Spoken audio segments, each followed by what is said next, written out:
kadib 44 sano oo Soomaaliya ay ku dhaqmaysay nidaamka dawladda dhexe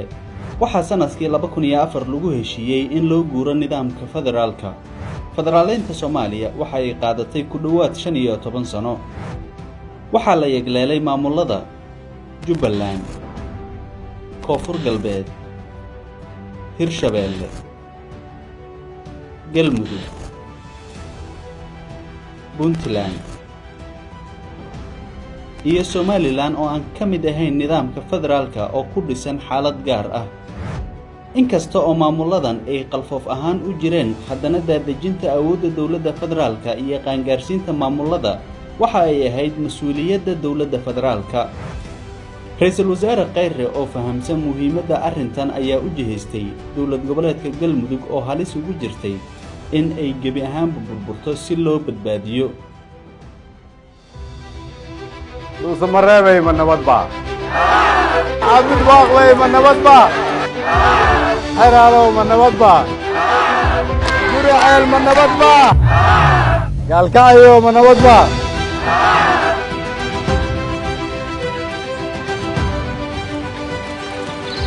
dib u dhiska Galmudug waxa uu ahaa safar taariikhda galay kadis ahaa balse xambaarsanaa ujeeddo weyn oo wax ka bedeshay aragtida laga haystay Galmudug safarka Ra'iisul Wasaare Khayre waxa uu ku soo beegmay iyada oo khilaaf curdun ah oo ka dhaxaloosmay ahlu sunna wal jamaaca iyo madaxweyne Xaaf oo horay xulafo u ahaa cadaado oo gooni u taagan iyo muran ka taagnaa mudaxileedka Xaaf oo dhamaaday fariinta Ra'iisul Wasaaraha uu la tagay Galmudug waxa ay ahayd fariin mid ah oo la fahmi karay inaan ka fikirno sida ay noqonayso Galmudug nabada midaysan maamul isku duuban leh saameyn noocee ah ayay ku yeelan kartaa horumarka iyo midnimada ummadda Soomaaliyeed doorashada Galmudug doorasho guud oo ka dhacday Galmudug ayaa loo arkay in ay tahay xalka kaliya ee dib loogu soo nooleyn karo hay'adaha dawliga ah ee Galmudug Ra'iisul Wasaaraha waxa uu kulamo la yeeshay madaxda ahlu sunna wal jamaaca iyo madaxweyne Xaaf waxa uu ku qanciyay in doorasho ka dhacda Galmudug in ay ka dhacdo caasimadda Galmudug ee Dhuusamareeb in wasaaradda arrimaha gudaha iyo federaalka ay hogaamiso habraaca doorashada waxaan uga mahad celinayaa inuu ku baaqay in Galmudug ay ka dhacdo doorasho xor iyo xalaal ah oo dadka reer Galmudug ay ayahooda uga tashanayaan dawladda federaalkuna waxay idinkala shaqaynaysaa intaas Galmudug waxaa diyaar ay u tahay in dawladda federaalka Soomaaliya hay'adaheeda amniga dhammaan ay ka howlgalaan waxa ay ahayd guusha koowaad ee safarka Ra'iisul Wasaaraha lagu xaqiijiyay waxa halkaas ku soo afjarmay doodda ku saabsan doorashada iyo shakigii laga qabay waa tallaabo loo qaaday dhismaha maamul shaqeeya oo ay reer Galmudug ku dhan yihiin dib u heshiisiin bulsho si loo dhameystiro dhismaha Galmudug waxa loo baahday in dib u heshiisiin loo sameeyo qabaa'ilka kadibna la guda galo dhismaha hay'adaha dawlad goboleedka gogasha waxaa la dhigay Dhuusamareeb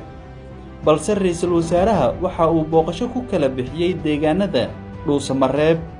Cadaado Caabudwaaq Xeraale Huurshe Gaalkacyo Guriceel iyo kuwa kale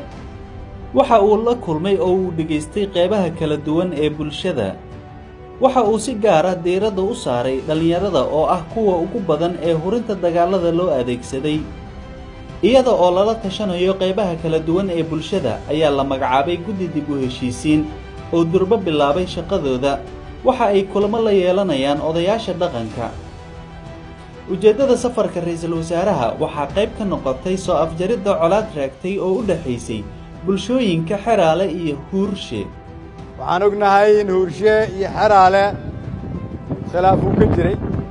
waxaan ognahay in odayaal Soomaaliyeed ay waqtigooda geliyeen inay xalliyaan khilaafkaas waxaan u soo sheegay iyagana in la xallin doono idinkana waxaan rabaa inaan idiin sheego inaanan halkan ka tegi doonin ilaa caawa aad ii sheegtaan in khilaafkaas la dhammeeyey. qaramaynta ciidamada. si loo dhiso galmudug midaysan waxaa qasab noqotay in meesha laga saaro dhammaan ciidamada aan dawladda si toos ah u hoos imaan. ra'iisul wasaare Khayre ayaa madaxda ahlu sunna wal jamaaca ku qanciyay in ciidamadooda la qarameeyo. waxa ay ahayd guul kale oo u soo hoyatay reer galmudug. ra'iisul wasaaraha ayaa si degdeg ah ugu yeeray taliyaasha ciidanka iyo guddiga qaran ee isku dhafka ciidamada si loo guda galo qaramaynta ciidamada ahlu sunna. isla maalinkii xigay waxaa dhuusamareeb soo gaaray kooxda diiwaangelinta.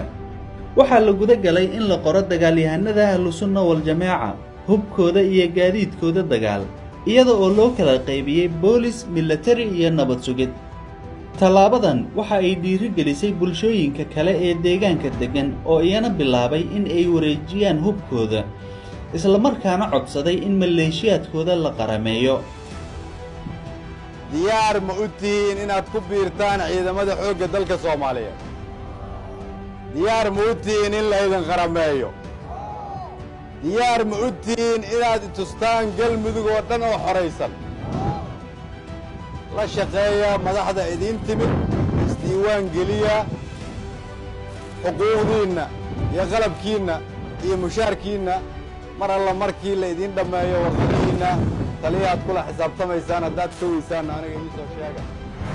waxaa la xereeyey dagaalyahanadii ahlu sunna wal jamaaca. waxaa loo furay tababar ciidan si loogu diyaariyo ku biirista ciidanka qaranka. matashaan qabiil, ma matashaan qolo, ma matashaan koox. madaxda halkan joogto ciidamadana waxaan leeyahay ma matashaan gobol, ma matashaan qolo. waxaad matashaan qaranka Soomaaliyeed maadaama laydin qarameeyey.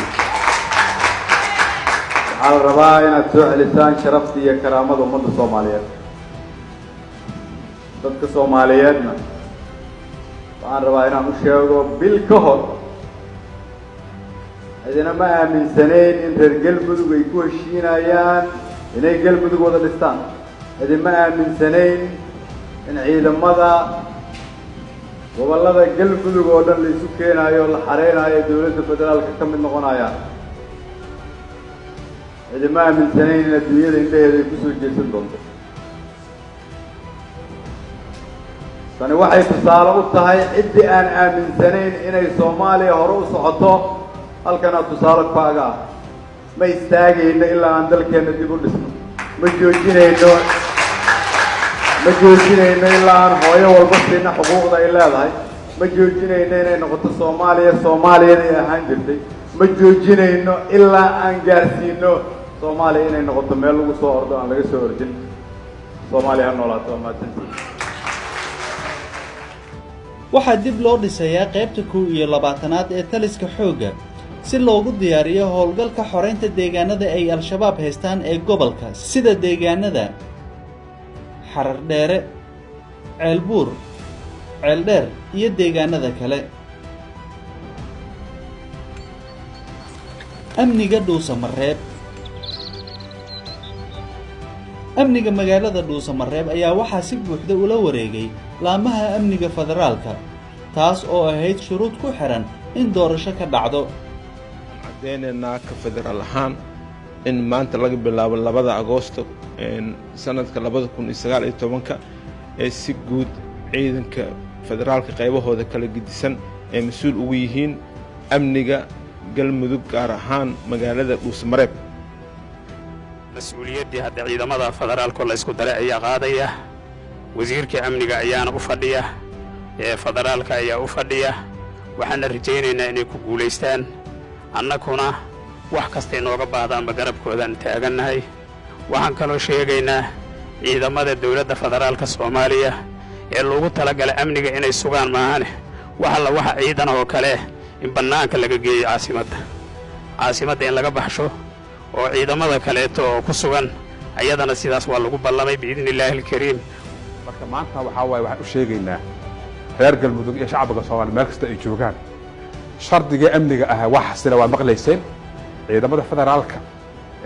muxuu ahaa dawladda federaalka Soomaaliya ayaa gacanta amniga ku haya airboorada iyo magaalada meelaha laga soo galay wasiirka amniga waa u jeeda wasiirka arrimaha gudaha wuxuu sheegay in la juuskadu ay diyaar tahay marka waxaan ka rabnaa beelihii la cazumay oo loo qaybshay nambarada loo qaybshay waxaan ka sugaynaa marka wixii ka dambeeya inay liiskooda soo gudbiyaan waxaana bilaabi doonaa shirka dib u heshiisiinta dhawaan ayuu bilaabi doonaa waqtiga la cayimay taageerada beesha caalamka waxaa taariikhda galay in safiirada wadamada Soomaaliya taageera ay isugu tageen dhuusamareeb kadib markii uu ra'iisul wasaaruhu isugu yeeray waxa ay bogaadiyeen dadaalka socda waxa ay ballan qaadeen taageero iyo garab istaag sidoo kale ra'iisul wasaaraha waxa taageeray qaybaha kala duwan ee bulshada sida ganacsatada oo taageeray geedi socodka dhuusamareebna booqasho ku tagay dhalinyarada iyo qaybaha kala duwan ee bulshada oo rajo muujiyay dhuusamareebed habeen hore kowdii luuliya markii lagu dhawaaqay farxadii ay qaadeen Jinni Firdawsi in lagu bishaareeyo camal ayay la noqotay gogashaas markii lagu dhawaaqay maadaama aan suugaynay wax badan galmudug in la mideeyo oo la dhiso gogashaas nabadeed la dhigana aad ayaan ugu faraxnay horumarkana waxaan u dareemaynaa si aad iyo aad u weyn hadda anigoo kaleeto magaaladan waan ku dhashtay hooyadii way ku dhalatay ayeeyadii way ku dhalatay anigana waan ku dhalay war kale miyaa yaalaba hadde ilmahayga waxa waaye mustaqbalkooda iyo future-kooda iyo waxbarashadooda iyo nidaamkooda waxaan ka raadiyay waan ayada ma bad noolaan kara meel kale magaalada dhuusamareeb waxay sugayday ayay heshay waxaan aad iyo aad ugu mahad celinaa dadaalada isdaba joogga ah oo aan harsiga lahayn oo aan hoyaadka lahayn oo galay mudane ra'iisul wasaare xasan cali khayre waxaan leeyahay abaalkaaga Allah gudi kara shaqadii galmudug waa bilow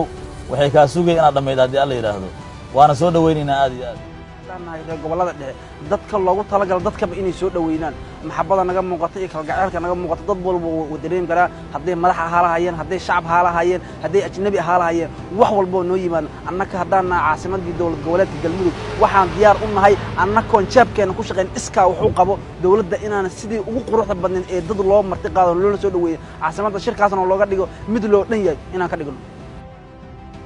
waxaa xal laga gaaray doorashada waxaa dib u heshiisiin laga sameeyay gobolka oo dhan waxaa la qarameeyay ciidamada waxaa dhismaha ka qayb noqday ganacsatada deegaanka waxaa la hubiyay taageerada beesha caalamka